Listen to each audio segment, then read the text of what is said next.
కాంగ్రెస్ ప్రభుత్వం మరో 4 పథకాలను ప్రారంభించింది. నారాయణపేట జిల్లాలో సీఎం శ్రీకారం చుట్టారు.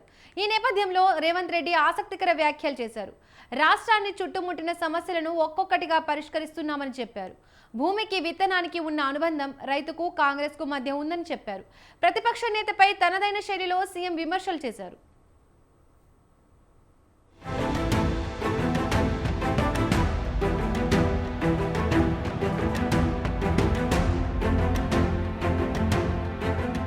నారాయణపేట జిల్లా చంద్రవంచలో సీఎం రేవంత్ రెడ్డి 4 నూతన పథకాలకు శ్రీకారం చుట్టారు. తెలంగాణ ప్రజల ఆకాంక్షలు నెరవేర్చడానికి నిరంతరం కృషి చేస్తున్నామని చెప్పారు. రైతు భరోసా, ఇందిరమ్మ ఆత్మీయ భరోసా, ఇందిరమ్మ ఇల్లు, కొత్త రేషన్ కార్డుల పంపిణీ పథకాలను ప్రారంభిస్తూ లబ్ధిదారులకు చెక్కులు అందజేశారు. మొత్తం 734 మందికి రైతు భరోసా చెక్కులు, ఇందిరమ్మ ఇళ్ల పథకానికి 11.80 కోట్ల విలువైన చెక్కులను పంపిణీ చేశారు.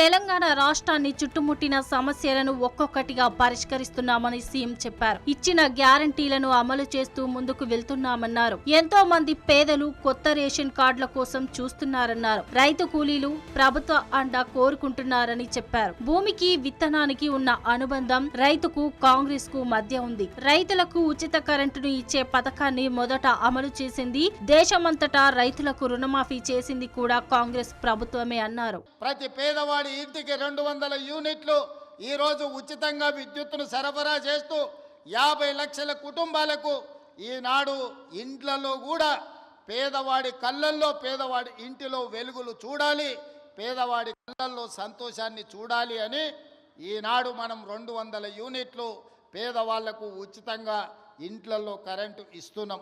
కేసీఆర్ మోడీ గారు అధికారంలోకి వచ్చి 400 రూపాయల సిలిండర్ను 1200 రూపాయలు చేసింది.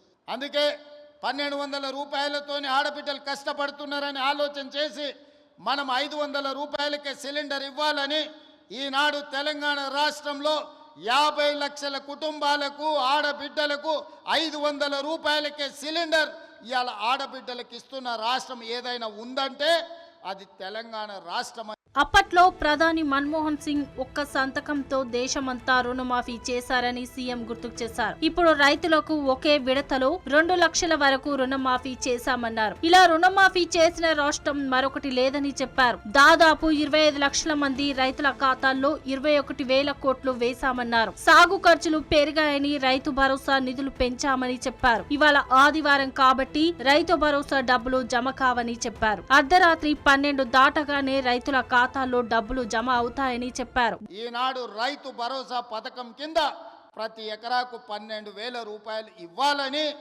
ఆ పథకాన్ని ఈరోజు తెలంగాణ రాష్ట్రంలో ఉండే దాదాపుగా 70 లక్షల మంది రైతులకు కొడంగల్ శాసనసభ నియోజకవర్గం చంద్రవంచ నుంచి ఈరోజు ఆ కార్యక్రమాన్ని ప్రారంభించుకున్నాం. ఈరోజు జనవరి 26 బ్యాంకులకు హాలిడే ఉన్నది.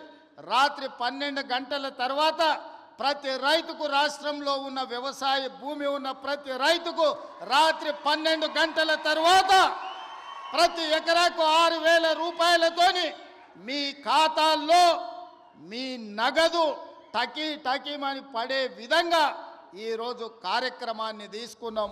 గడిచిన 10 ఏళ్లలో పేదలకు ప్రభుత్వ ఇల్లు రాలేదని సీఎం విమర్శించారు. గ్రామాల్లో ఎవరికైనా 2 పడకల గది ఇల్లు వచ్చిందా అని నిలదీశారు. కానీ తాము పేదల ఇల్లు నిర్మించుకుంటే 5 లక్షల ఆర్థిక సహాయం చేస్తున్నామన్నారు. గత ప్రభుత్వం 10 ఏళ్ల పాటు రేషన్ కార్డులు ఇవ్వలేదని మండిపడ్డారు. గ్రామ సభల ద్వారా రేషన్ కార్డులకు దరఖాస్తులు స్వీకరించామని అధికారులను గ్రామాలకు పంపిస్తున్నామన్నారు. గతంలో ఏదైనా కావాలంటే ఎవరైనా ఫామ్ హౌస్ కు వెళ్లాల్సిన పరిస్థితి. ఇప్పుడు ప్రజల దగ్గరకే ఎమ్మెల్యేలు, అధికారులు వస్తున్నారని అన్నారు.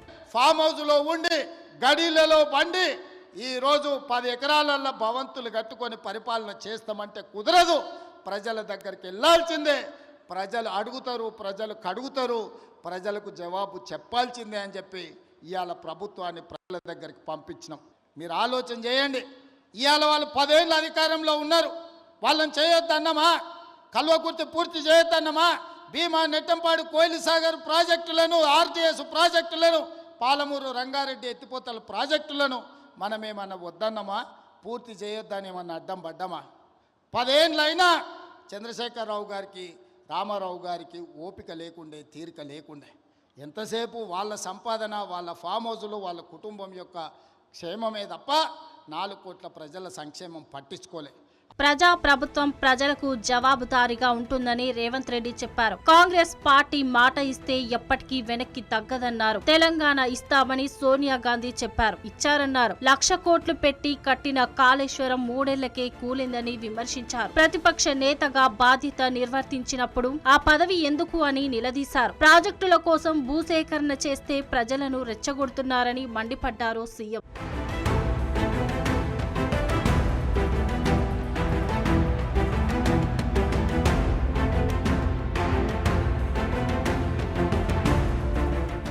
అర్హులకే పథకాలు అమలు చేస్తామని కాంగ్రెస్ ప్రభుత్వం ఎప్పటి నుంచో చెబుతోంది. అందుకే అనుగుణంగానే గ్రామ సభలు నిర్వహించి అనర్హుల జాబితాను విడుదల చేసింది. ఈ నేపథ్యంలోనే మరో 4 నూతన పథకాలకు ప్రభుత్వం శ్రీకారం చుట్టింది. ఎంతమంది నిజమైన లబ్ధిదారులకు సంక్షేమ పథకాలు అందుతాయో చూడాలి.